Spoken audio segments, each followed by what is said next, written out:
Today's story is about a guy who spent 2.5 years being somebody's whole support system. Drove through snowstorms for her, stayed up all night at hospitals, planned trips when she was stressed, paid half the rent like clockwork. And then he found out she'd been telling her fancy new co-workers he was basically her roommate. A convenience thing. The guy who helps with rent. That's a direct quote. So he decided to do something brilliant. He made her version of events come true. And the way he pulled it off is why I love this channel. Let's get into it. My girlfriend told her coworkers I was just her roommate, so I made it official. So yeah, this happened, and I'm still kind of processing it, but I figured Reddit would appreciate this one. Because honestly, looking back, it's almost funny. Almost. I'm Caleb, 29. I work in HVAC, heating, ventilation, air conditioning. For people who don't know what that means, I'm the guy who shows up when your AC dies in July and you're sitting in your living room sweating through your third shirt of the day. It's not glamorous. My hands are rough, my truck smells like refrigerant, and I come home with grease under my nails pretty much every single day. But I'm good at it. Been doing it since I was 21. Got my certifications, built up a solid client list, and I pull in decent money. Not rich by any stretch, but I pay my bills, I've got savings, and I don't owe anybody anything. I was proud of that. Still am. My girlfriend Lauren and I had been together for 2.5 years. Met at a friend's cookout. She was 26, had this big laugh that you could hear from across the yard, and she roasted me within 5 minutes of meeting me because I put ketchup on a hot dog like a little kid. I told her at least I wasn't eating a burger with a fork and knife like some kind of alien pretending to be human. She laughed so hard she almost choked. We exchanged numbers that night, and were pretty much inseparable after that. Lauren was working as an office assistant at a small insurance company when we started dating. Normal job, normal hours. We'd get home around the same time, cook dinner together, argue about what to watch, fall asleep on the couch by 10. Classic boring couple stuff, and I loved every second of it. Her family liked me. My mom thought she was the greatest thing since sliced bread. We moved in together after about a year because we were already spending every night at one place or the other, and paying 2 rents felt stupid. Life was good. Real good. Then about 8 months ago, Lauren got a new job. She landed a position as an administrative coordinator at this high-end real estate firm downtown. The kind of place where everyone drives a European car, and the office has exposed brick and a cappuccino machine that probably costs more than my truck payment. She was pumped, and honestly, I was pumped for her. Better pay, better title, actual career trajectory. I took her out to celebrate. Told her I was proud of her. Because I was. At first, nothing really changed. She'd come home and tell me about the office, the agents, the listings. She was learning a lot and seemed excited about it. But after maybe a month or so, I started noticing little things. Tiny shifts that by themselves meant nothing but together started painting a picture I didn't want to look at. First, it was the clothes. Lauren had always dressed nice, but now she was spending serious money on outfits. New heels, new bags, new everything. She said she needed to look the part, which I understood. You work in a fancy office, you dress fancy? Fine. But then she started making comments about my clothes too. Not mean exactly, but pointed. Like I'd be wearing my usual jeans and flannel on a Saturday and she'd go, "You know they make shirts with buttons, right?" Or we'd be heading to dinner and she'd look at my boots and say, "Maybe leave the work boots at home tonight." Little jabs wrapped in a smile. Then it was the weekends. Lauren started getting invited to things with her coworkers. Dinners, open houses that were really just parties for rich people, networking events at places I'd never heard of. At first, she'd invite me. But after I showed up to one of these things in my cleanest jeans and a button-down that I actually ironed, things got weird real fast. Lauren introduced me to maybe 2 people the entire night. Both times she said, "This is Caleb," and then immediately changed the subject before anyone could ask what I did for a living. At one point, I was standing by myself near the food table. They had these tiny sandwiches that were honestly pretty solid, and overheard one of the agents ask Lauren who I was. She said, "Oh, that's just my +1. Not my boyfriend, not Caleb, just her +1. Like I was a warm body filling a seat. I watched her work the room that night, laughing with people, doing that thing where she tilts her head and makes whoever she's talking to feel like the most important person alive. She used to do that with me. Now I was the guy standing alone eating appetizers, wondering if anyone would notice if I left. Nobody would have. I started getting the hint after that. The next event she got invited to, she just said, "It's more of a work thing. You'd be bored." I said okay and didn't push it. Then it happened more and more. Every Friday she had somewhere to be with the work people. Saturday afternoons turned into open house events. Sunday brunches with the girls from the office. I went from seeing my girlfriend every day to basically being her roommate, who she sometimes ate dinner with if she wasn't too tired from networking. I tried talking to her about it once. Just casual. "Hey, we haven't really hung out in a while. Want to do something this weekend? Just us?" She looked at me like I'd asked her to solve a calculus problem. "I have that showing on Saturday, and then Jenna invited me to this paint class thing on Sunday. Maybe next weekend." Next weekend never came. But here's the thing that really started eating at me. Her social media. Lauren used to post us all the time. Stupid selfies, pictures of dinners I cooked, that video of me trying to ice skate and eating it in front of a group of kids. Normal couple stuff. But slowly over a few months I just disappeared from her accounts. Not deleted, just no new posts with me in them. Meanwhile, her feed was filling up with photos from work events, dinners with co-workers, her in these outfits posing in front of houses that cost more than I'd make in 10 lifetimes. 3 months of posts and not a single photo of me. Not one mention. If you looked at her page, you'd think she was single. And I know how that sounds. Insecure boyfriend counting Instagram posts. But when you go from being someone's whole world to not even existing on their phone screen, it does something to you. The real gut punch came on a Tuesday night. Lauren was on the couch next to me on a phone call with one of her coworkers, Kenzie. She thought I had my headphones in playing a game on my phone. I did have my headphones in, but nothing was playing. I could hear everything. Kenzie asked her if she was bringing anyone to the firm's annual gala. Big fancy event, apparently. And Lauren laughed and said, "No, I'm going solo." Kenzie said, "What about your boyfriend?" And there was this pause. This tiny little pause that felt like it lasted an hour. And then Lauren said, "Oh, Caleb? No, he's more like my roommate at this point, honestly. We just share the apartment. It's not really like that anymore." Kenzie said, "Oh, I didn't know you guys broke up." And Lauren said, "It's complicated. We're not really together. It's more of a convenience thing. He helps with rent." He helps with rent. 2.5 years. Holidays with each other's families. Inside jokes. That time I drove 4 hours in a snowstorm to pick her up when her car broke down on the highway. That time I stayed up all night with her when her grandma was in the hospital. That time I surprised her with a weekend trip because she'd been stressed. All of that reduced to, he helps with rent. I sat there on that couch, feeling like someone had poured ice water down my spine. She was 2 feet away from me laughing about something else now, completely unaware that I just heard every word. My first instinct was to confront her. Turn around and say, "Are you serious right now?" But something stopped me. Maybe it was the shock. Maybe it was the fact that I knew if I confronted her, she'd spin it. She'd say I was overreacting, that I took it out of context, that she was just being casual with a friend. And then somehow I'd end up apologizing for eavesdropping instead of her apologizing for erasing me from her life. So I didn't say anything. Not that night. Not the next day. Not the day after that. Hold on. This is me jumping in, not the OP. I need everyone to understand something about what just happened.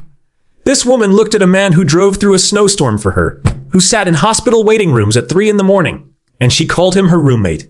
Her convenience. The guy who helps with rent. That's like calling the Mona Lisa a wall decoration. This is some NPC behavior. She ran through every dialogue option in the relationship and picked the worst one each time. She's not playing chess with this man's feelings. She's playing Candy Crush and calling it strategy. Anyway, it gets worse. Obviously. Instead of blowing up, I started watching. Paying attention in a way I hadn't been because I'd been too busy trying to convince myself everything was fine. And once I started looking, I couldn't stop seeing it. She never held my hand anymore. Not in public, not at home. She'd angle her phone away when texting. She stopped saying "I love you" unless I said it first. And even then it was this flat little "love you too" that sounded more like a reflex than a feeling. When her coworkers called, she'd go to the other room. She was building a whole separate life, and I was standing on the outside of it watching through the glass like some idiot who couldn't take a hint. One night we were having dinner. Leftover pasta, nothing special, and I brought up a trip we'd been talking about for our 3-year anniversary. It was coming up in 2 months. We'd been saying for a while we wanted to go somewhere warm. I mentioned it casually, and she literally changed the subject. Didn't even acknowledge I'd said it. Just started talking about some listing the firm had gotten. I brought it up again the next day. She said, "Oh, we'll figure it out later. I'm really busy right now." Later never came, just like next weekend. The thing about being invisible in your own relationship is that at first you make excuses. She's busy. New job is stressful. She's adjusting. And then one day you stop making excuses and you just see it for what it is. She's not busy. She's not adjusting. She just doesn't want you around anymore. But she's too comfortable to be the one who ends it. About a week after the phone call, I was at a job site replacing ductwork in an older building downtown. It was a Thursday. Wait, no, Friday. Doesn't matter. During lunch, I walked to this sandwich shop around the corner and ran right into Kenzie, Lauren's coworker, the one from the phone call. She recognized me from the one work event I'd been to months ago and said, "Hey, you're Lauren's." She trailed off. I could see her trying to figure out what to call me. Lauren's what? Boyfriend? Roommate? Guy who helps with rent? I just said, "Yeah, I'm Caleb, Lauren's boyfriend." And I watched Kenzie's face do this thing where she clearly wanted to say something but didn't know how.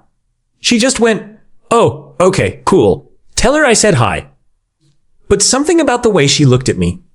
It wasn't pity exactly. It was more like she knew something I was supposed to know and felt weird about it. That night, Lauren was getting ready to go out.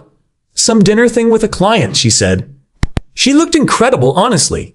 New dress, hair done, the whole production. She barely glanced at me when she grabbed her keys. "Might be late. Don't wait up." She didn't even ask how my day was. After she left, I sat in our apartment for a long time. Just sat there in the quiet, looking around at this place that was supposed to be ours. Her stuff was everywhere, but it felt like I was already gone. Like she'd mentally moved me out months ago and was just waiting for my body to follow. And that's when I made the decision. Not in some dramatic movie moment way. There was no music, no rain on the window. I was just sitting there on the couch eating leftover pasta straight from the container and thought, yeah, I'm done. But I wasn't going to give her the satisfaction of a blow-up. No screaming match, no begging, no "what did I do wrong" conversation. She wanted a roommate? Fine. I'd give her exactly what she asked for. And then I'd give her nothing at all. The next day, I started making moves. Quietly. I called my buddy Trent, who'd been telling me for months that the apartment above his garage was sitting empty if I ever needed a place. Told him I'd take it. He didn't ask questions. Just said, "Come look at it after work." It was small but clean, and the rent was practically nothing, because Trent just wanted someone reliable up there. Then I started moving my stuff. Not all at once, that would have been obvious. Just a box here, a bag there. Clothes I knew she wouldn't notice were missing. My tools from the garage. Important paperwork. My grandpa's watch from the nightstand. Every day I'd take a little more while she was at work or out with her new favorite people. She never noticed. Not once. I took my entire winter coat collection out of the hall closet over 3 days. Gone. She walked past that closet every morning and never said a word. I removed the photos of us from my nightstand and replaced them with nothing. Just an empty surface. She slept next to that nightstand for a week straight and didn't blink. Actually, that's the part that messed me up the most. Not the phone call. Not the roommate comment. The fact that I could physically remove myself from the apartment piece by piece, and she didn't even notice. One night I tested it. I took the framed photo from our trip to the coast, the one she used to say was her favorite picture of us, and put it face down on the shelf. It stayed face down for 5 days before I just took it. She never flipped it back up, never asked about it. I went to the leasing office and had a conversation about getting my name off the lease. They said Lauren would need to sign a new one on her own, or find someone else to add. Her problem, not mine. I separated everything financial too. We had a joint account for bills. I redirected my deposits, canceled my half of the streaming services, the internet, the renter's insurance. Not to be petty, but because none of it was going to be my responsibility in about 2 weeks, and I wanted clean cuts. The whole time Lauren had no clue. She was too busy living her double life. Yo, time out! Can we just appreciate the surgical precision of this man's exit strategy? Most guys would have had a meltdown, thrown clothes out a window, sent a paragraph text at 2 in the morning. This dude had a spreadsheet and a buddy with a garage apartment. That's not a breakup. That's project management with a grudge. He's removing winter coats in 3-day intervals like he's running a covert extraction mission. Tom Cruise is somewhere taking notes. And the best part? She didn't notice anything. Not the coats, not the photos, not the empty nightstand. She was so checked out she wouldn't have noticed if he replaced himself with a cardboard cutout. Buckle up because the gala is next. About 10 days into my quiet exit plan, Lauren came home actually excited to talk to me for once. The firm's annual gala was coming up. Big deal event at some hotel downtown. And she needed a favor. So my mom keeps asking if she's going to meet my boyfriend at this thing, she said, scrolling through her phone while talking to me. Her mom was friends with one of the firm's partners. That's how Lauren got the job in the first place. She's been telling people about you. I almost laughed. Oh, so I exist now? Lauren looked up. What's that supposed to mean? Nothing. So you want me to come to the gala? She hesitated. It's just, my mom's been talking about you to people. And if you don't show up, it'll look weird. Can you just come and be normal? Be normal. Like my existence at her work event was a chore she needed to manage. Like bringing her boyfriend of 2.5 years to a party was some kind of damage control mission. Sure, I said. I'll be there. She looked relieved. Great. And maybe wear something nice? Like actually nice. Not just your clean jeans. I nodded and she went back to her phone. She had no idea she just handed me the perfect stage for the final act. The gala was on a Saturday. I spent that day moving the last of my important stuff to Trent's place. Everything I cared about was out of the apartment. What was left was furniture and things I didn't need. By the time I was getting dressed, my side of the closet was practically empty. She didn't notice because she was too busy doing her hair for 2 hours. I put on a suit, a real one, navy blue, fit well. I'd bought it for a friend's wedding about a year back. Cleaned up nice when I wanted to. When I came out of the bathroom, Lauren actually stopped and looked at me. Like really looked at me for the first time in months. Wow, you look good, she said. Almost sounded surprised.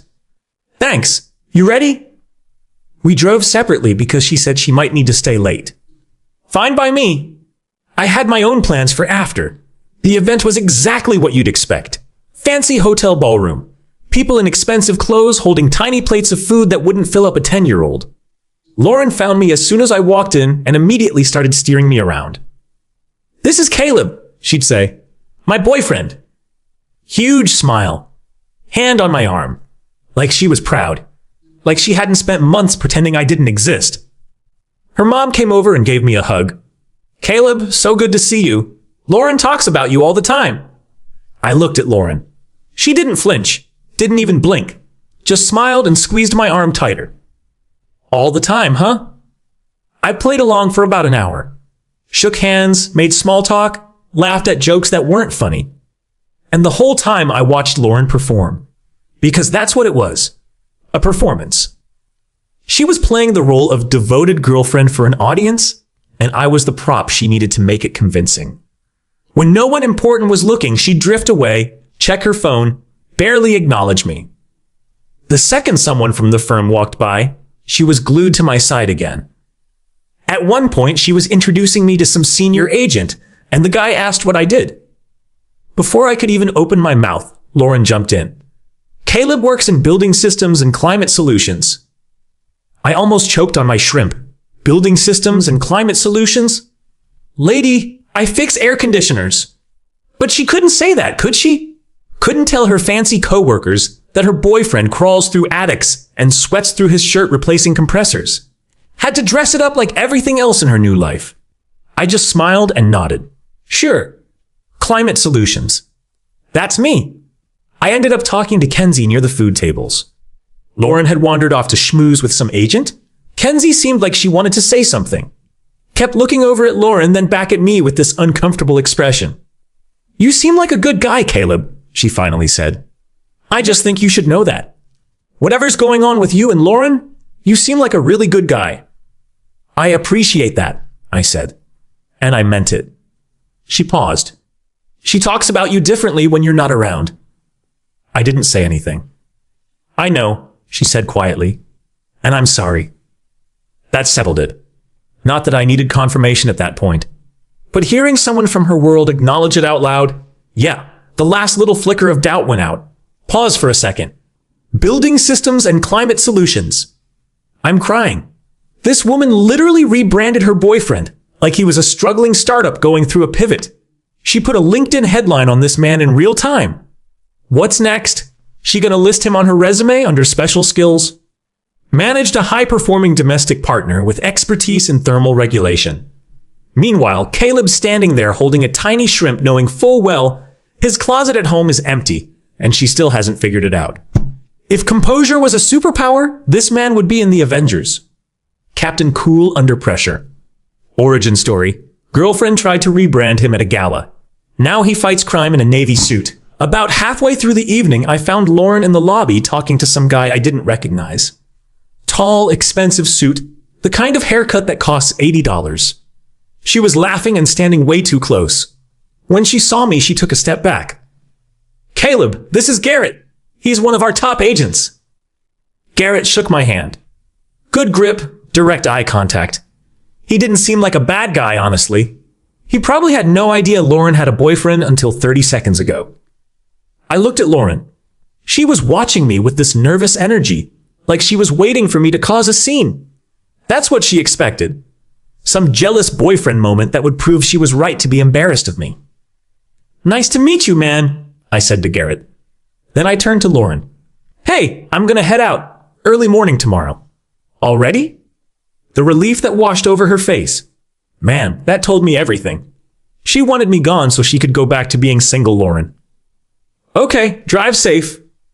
Quick little peck on the cheek, the kind you give your uncle at a family dinner. I walked out of that hotel and felt lighter than I had in months, like I'd been carrying something heavy and finally set it down. I drove straight to our apartment, grabbed the last box by the door. My keys, a note I'd written that morning, put the keys on the kitchen counter and left the note next to them. The note said, Hey Lauren, moved out. Figured I'd make it official since you already told everyone we weren't together. The lease office knows you'll need to sign a new one or find someone else. I canceled my half of everything. Utilities are in your name now. Don't worry about the furniture, keep it. I left your favorite coffee mug on the counter. Take care of yourself. Caleb. No insults, no accusations, no paragraphs of feelings. Just facts. Clean, calm, and final. Then I drove to Trent's place, carried my last box up the stairs, and sat down on a folding chair in a mostly empty room. And I breathed. Actually breathed. For the first time in months.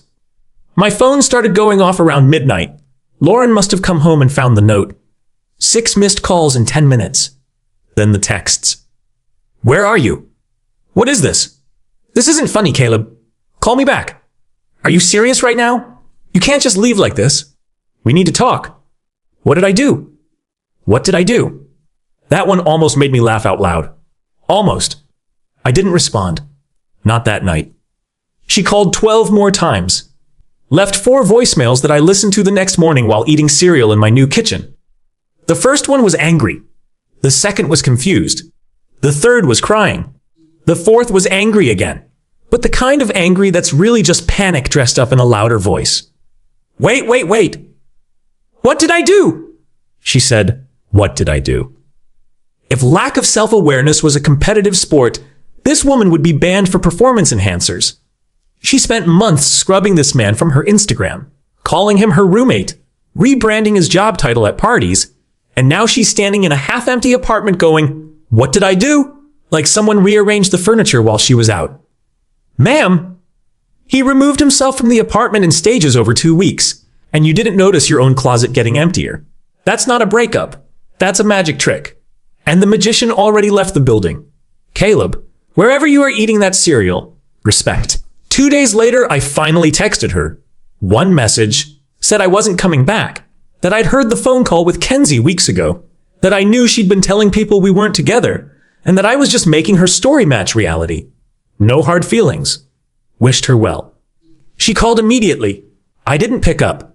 She texted a wall of text. How she didn't mean it. How she was just trying to fit in at work. How it was stupid and she was sorry. How she loved me and this was all a misunderstanding. Funny how it's a misunderstanding now. When I was standing right there in the apartment, it was just how things were. But the second I'm gone, suddenly it's a mistake. Her mom called me. That was the hardest one. She was genuinely sweet about it. Said she had no idea Lauren was acting that way and that I deserved better. I told her I appreciated everything she'd done for me and that her daughter was going to be fine. She just needed to figure out what she actually wanted instead of keeping one foot in two different lives. Lauren showed up at my job site 3 days later, just pulled into the parking lot and sat in her car until I came out for lunch. She looked rough. No makeup, hair pulled back, wearing a hoodie I recognized as one she'd stolen from me early in our relationship. Eyes red like she'd been crying all morning, or hadn't slept in days. Probably both. She asked if we could talk.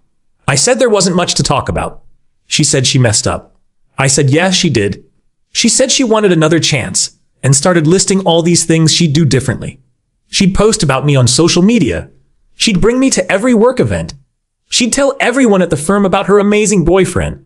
And honestly, that made it worse. Because she still didn't get it. She thought the problem was scheduling. Like if she just adjusted her social media strategy and her event calendar, everything would be fixed. She didn't understand that the problem was she looked at me one day and decided I wasn't good enough for the life she was building. And no amount of Instagram post was going to undo that. I told her that the version of herself she'd been showing to those people at work, the single girl with no attachments who was too good for her HVAC boyfriend, that's who she chose to be. I was just respecting her choice. She cried, right there in the parking lot. And 6 months ago, that would have destroyed me. I would have folded, told her it was okay, let her convince me things would be different. But standing there in my work boots and my company shirt with grease on my hands, I realized something. She wasn't crying because she missed me. She was crying because the safety net was gone. The apartment was going to be expensive alone. The image she'd built at work was about to crumble because her mom had already been telling everyone about her boyfriend, and now there was no boyfriend. The guy she'd been standing close to at the gala, he was just a guy at work. He wasn't going to step up the way I did. Nobody was. She wasn't losing me. She was losing what I provided. The stability, the reliability, the person who'd always be there no matter how badly she treated him. I told her I hoped she figured things out, and I meant it. I didn't hate her. Wasn't even angry anymore. I was just done. Final update. The weeks after that were quiet in the best way. I'd wake up in my new place, make coffee in my little kitchen, drive to work, come home, cook dinner, watch whatever I wanted. No one making me feel like I wasn't enough. No one pretending I didn't exist until they needed something. Trent told me through mutual friends that Lauren was struggling. The apartment was too expensive on her own. She'd been scrambling to find a roommate. Turns out it's hard to find one on short notice when your rent is built for 2 incomes. A couple of her work friends had distanced themselves once the truth came out that she'd been lying about being single while having a live-in boyfriend. Apparently, the gala was particularly awkward because her mom had been telling everyone about her wonderful boyfriend Caleb, and then people started connecting that with what Lauren had been saying privately. One of the partners apparently pulled her aside and asked if she'd been misrepresenting her personal life to colleagues. Not a great conversation when you've been at a company less than a year. Not a good look when your job is built on trust and relationships. The mutual friends thing was interesting too. Our friend group kind of split at first. Some people heard Lauren's version, that I blindsided her and left without warning. But then the real story started getting around. The phone call, the roommate comment, the months of being hidden. People changed their tune quick. My buddy Will, who I hadn't talked to in a while, texted me and said, "Dude, I had no idea. She told everyone you guys were great." I told him that's the whole point. She was great at telling people things that weren't true. Last week, I was finishing up a job at a restaurant that needed their whole system overhauled. Big project, good money. The owner was this older guy named Ray, who'd been in the restaurant business for 30 years. We got to talking while I was packing up my tools, and he asked how business was going. I told him things were good, that I'd actually been thinking about going independent, starting my own operation. I had the skills, the certifications, the client relationships. Just hadn't pulled the trigger. Ray looked at me and said, "Son, the people who wait for the perfect time to start never start." Good advice from a guy who opened his first restaurant with $600 and a borrowed pizza oven. I went home that night and started sketching out a business plan. Nothing fancy. Just numbers, timelines, what I'd need. Sat there at my little desk in my little apartment and realized I was excited about something for the first time in a long time. Not because someone else made me feel that way. Because I did it myself. Oh, and one more thing. Kenzie texted me last week, completely out of nowhere. She'd left the real estate firm for a different company and just wanted me to know she'd always felt bad about how things went down. Said Lauren had been telling a very different version at work, making it sound like I abandoned her, that I was the one who checked out. I told Kenzie the truth, all of it. The phone call, the months of being hidden, the gala performance, the note. She sent back one message. Wow. Then after a minute, she sent another one. You want to grab coffee sometime? Not in a weird way. I just think you're good company, and I could use more of that. I said, sure, why not? We're getting coffee this Saturday. No expectations, no games, no pretending to be something I'm not. Just two people being honest with each other. Imagine that. Lauren texted me yesterday. 3 months of silence and then out of nowhere. I hope you're doing well. I miss what we had. I looked at that message for about 10 seconds. Then I put my phone down, went back to my business plan spreadsheet, and didn't reply. She missed what we had. Nah, she missed what I gave. And that's not the same thing. So Reddit, would you have done anything differently? Because I've been going back and forth on whether leaving the way I did was the right move. But honestly, I don't think you can abandon someone who already decided you weren't there. Look, I'm not going to sit here and pretend Caleb's some perfect dude who never made a mistake. But when your girlfriend is out here rebranding your job title, wiping you from her Instagram, and telling coworkers you're the guy who helps with rent, you don't argue about it. You make the story true. That's not petty. That's just matching energy with a receipt attached. And starting a business plan the same month? That's a glow up that doesn't need a filter. Drop your thoughts in the comments. What would you have done differently? And if you're not subscribed yet, hit that button because we hit stories like this every single day and you don't want to miss the next one.